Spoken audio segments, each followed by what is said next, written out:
Siria está aquí, a 8 horas de avión de España. Es la mitad de grande y su población se concentra aquí. ¿Por qué? Porque toda esta zona es un enorme desierto, pero un desierto muy importante. Tiene 1/3 de las reservas de petróleo del mundo y también de gas natural, según algunos el nuevo petróleo. Para sacarlo de aquí y llevarlo a Europa, hay que rodear toda esta península y salir por el canal de Suez. Como te puedes imaginar, aquí te cobran. Pero hay otra manera más fácil, la línea recta. El que controle estas tuberías las puede abrir y cerrar, como un grifo. Si no pagas, no hay petróleo, ni gas. Esta región es la polla. La civilización en el planeta empieza en 3 sitios y este es uno de ellos. Mesopotamia, aquí. Sumer, que te sonará menos, pero es el puto inicio de todo. Aquí también. ¿Recuerdas la Torre de Babel de la Biblia? La hicieron estos tíos. Egipto, aquí. Siempre ha sido un punto de contacto entre Oriente y Occidente, dando a Asia salida al Mediterráneo.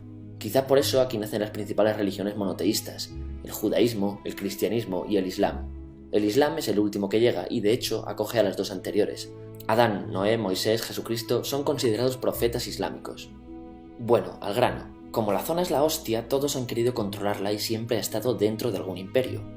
Persas, griegos, los romanos. El imperio romano termina partiéndose en 2, y finalmente solo sobrevive esto. Ahora es cuando la última religión monoteísta, el Islam, construye su propio imperio. ¿Te acuerdas de las cruzadas? Bueno, pues son los europeos cristianos intentando recuperar esta zona de la que estamos hablando. Los últimos en llegar son los turcos, que ojo, no vienen de Turquía, sino de a tomar por culo en Asia, junto con Gengis Khan. Lo conquistan todo y fundan el Imperio Otomano. El Imperio Otomano se queda ahí hasta la Primera Guerra Mundial, 600 años. Cuando acaba la Primera Guerra Mundial, aparecen pequeños países donde antes estaba el Imperio Otomano, y por primera vez vemos a Siria en un mapa. Hasta ahora la habíamos dibujado para no perdernos. ¿Y quién se inventa esos países?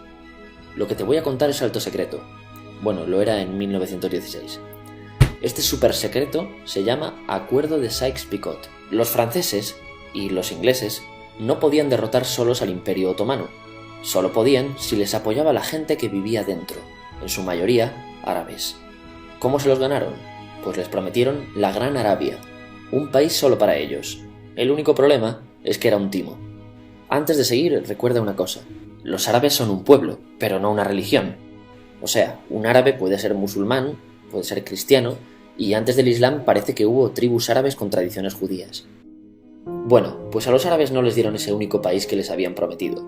En su lugar, franceses y británicos crearon muchos países pequeños. Estos países, obviamente, no eran países de verdad, sino zonas bajo su control con gobernantes puestos por ellos. Durante este tiempo hacen lo que quieren con la zona. Recuerda que hay petróleo. Siria, aunque no tiene grandes reservas, tiene fácil salida al mar, y Francia, que es la que se ha quedado con Siria, se lo da a compañías extranjeras. Después de la Segunda Guerra Mundial, los europeos se van. En el caso de Siria, son echados a patadas. Pero antes de irse, crean otro estado, Israel. No es el momento de hablar de ello, pero es un estado muy polémico que sus vecinos no reconocen. La prueba es que nada más irse los británicos, todos estos estados lo atacan. La zona, a partir de ahora, va a ser una puta bomba de relojería. ¿Y mientras qué pasa en Siria? Bueno, pues no es muy estable. Tiene golpes de estado constantes. En esa época aparece en Siria una ideología que se hace con el control y se expande por el mundo árabe, el Ba'ath. Esta ideología mezcla el antiguo sueño de una sola nación árabe con ideas socialistas.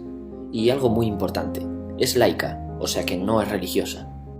Siria se llega a unir con Egipto, un país con el que no tiene frontera. Pero no es algo raro, muchos de estos países intentan hacerlo también.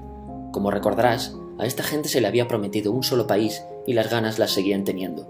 Pero la unión falla. En este tiempo Egipto les convence para nacionalizar el petróleo. En Siria, Al-Assad, el padre del Assad de ahora, se convierte en jefe del estado Ba'ath. En Irak, también Ba'ath, comienza a ganar fuerza Saddam Hussein. Las diferencias entre ambos países dividen a los partidos Ba'ath de otros países en pro-Siria o pro-Irak. Ahora ocurre la Guerra Fría. El mundo se divide en 2, o eres de Estados Unidos o de la Unión Soviética. Son años muy movidos en los que se pegan constantemente con Israel, invaden su vecino Líbano y comienza una oposición islamista al régimen Ba'ath de Assad, los hermanos musulmanes. Vale, volvamos atrás un momento.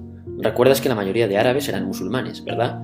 Pues dentro de los musulmanes hay 2 ramas fundamentales, los suníes, la mayoría, y los chiíes.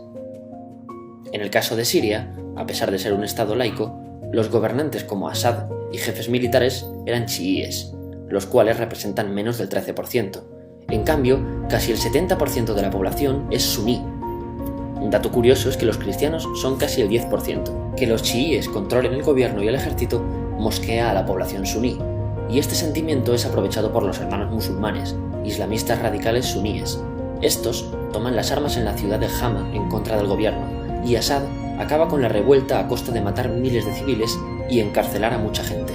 En el año 2000, Assad padre muere y le sucede Assad hijo. Ante las presiones libera a muchos presos, trae internet y esperanzas de cambio. Hay un periodo de gran debate político y aparece la oposición. También vuelven los hermanos musulmanes. Los siguientes años son difíciles, arrestan a la oposición, y Bush incluye Siria en el eje del mal, y esto la aísla. Está mal visto negociar con Siria. Los kurdos, un pueblo que vive distribuido por varios países de la zona, empiezan a protestar también. Hay represión y muertos. En 2011, te sonará esto, ocurre la Primavera Árabe. ¿Qué es esto? Bueno, es una protesta que se va propagando por todos los países árabes pidiendo más democracia. Como ves, el mundo árabe, a pesar de estar dividido en países, tiene tendencias generales. Cuando llega a Siria, Assad hijo termina usando el ejército y en los enfrentamientos mueren unas 1000 personas. Los enfrentamientos irán escalando hasta que se conviertan en guerra civil. No hay un momento exacto de inicio. Lo importante es que hoy en día hay numerosas facciones en juego. Vamos a verlas. Pero primero piensa en que todo está dividido entre chiíes, la minoría, y suníes, la mayoría. Chiíes y además laicos, o sea no religiosos, son el gobierno de Al-Assad. Controla todo esto, que si recuerdas son básicamente las zonas chiíes del país. El gobierno de Assad está enfrentado al resto. También mayoritariamente laico, pero suní, es el Ejército Libre de Siria o FSA en inglés. Junto con el Frente Islámico, que es religioso, y otros 70 y pico grupos más, forman una coalición que la prensa llama simplemente la oposición. También suníes e islamistas, pero radicales, son Al-Nusra, llamados Al-Qaeda en Siria, porque son básicamente eso, Al-Qaeda en Siria. Otros islamistas radicales son el ISIS o Estado Islámico. Salen de Al-Qaeda en Irak, controlan la mayor parte de Siria e Irak y se han hecho famosos por sus atrocidades. Su objetivo teórico impacta a muchos. Es un Estado Islámico a lo largo de Asia, África y Levante, aunque a ti ya te suena, ¿verdad? En naranja tenemos al pueblo kurdo, que recordarás porque el presidente Al-Assad lo reprimió, al igual que gobiernos de países próximos también hacen. Ahora controlan militarmente esta zona. Antes de terminar, repasemos los apoyos internacionales a fecha de octubre de 2015. Las fuerzas de Al-Assad son apoyadas por Rusia, que ya tenía base militar en el país antes del conflicto, por Irán y por China. Todos son países de lo que Europa llama Oriente. En contra de Assad, apoyando a la llamada oposición, luchan Estados Unidos, Turquía, Francia, Gran Bretaña y Arabia Saudí. Podemos terminar con algunas conclusiones. Te advierto que esto ya es pura opinión. Si recapitulamos, vemos que la región es estratégica.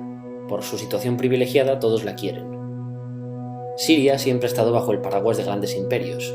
Piensa que hace 100 años la actual Francia era Francia, Gran Bretaña era Gran Bretaña, pero es que hace 200 también, y hace 300 también, y hace 400 también. En cambio, Siria solo es Siria desde hace menos de 100 años, y solo se gobierna a sí misma desde hace poco más de 50. Además, jamás decidieron sus fronteras, se las impusieron. Europa divide Oriente Medio a su antojo para controlarlo, diseñando países sin tener en cuenta su población. Muchos historiadores dicen que todo pueblo tiene la necesidad de manejar su propio destino, pero estos ingredientes que hemos visto juegan en contra de proyectos como la Siria Ba'ath, que encima usa la represión para mantenerse. En última instancia, producen una guerra civil. En este contexto no es extraño que aparezcan actores que se alimenten de la desesperación, el sentimiento suní de opresión y la visión de Occidente como invasor. ISIS usa la identidad árabe y la mitología de antiguos imperios. Cuando quieras entender el presente, pregúntate: ¿y el pasado?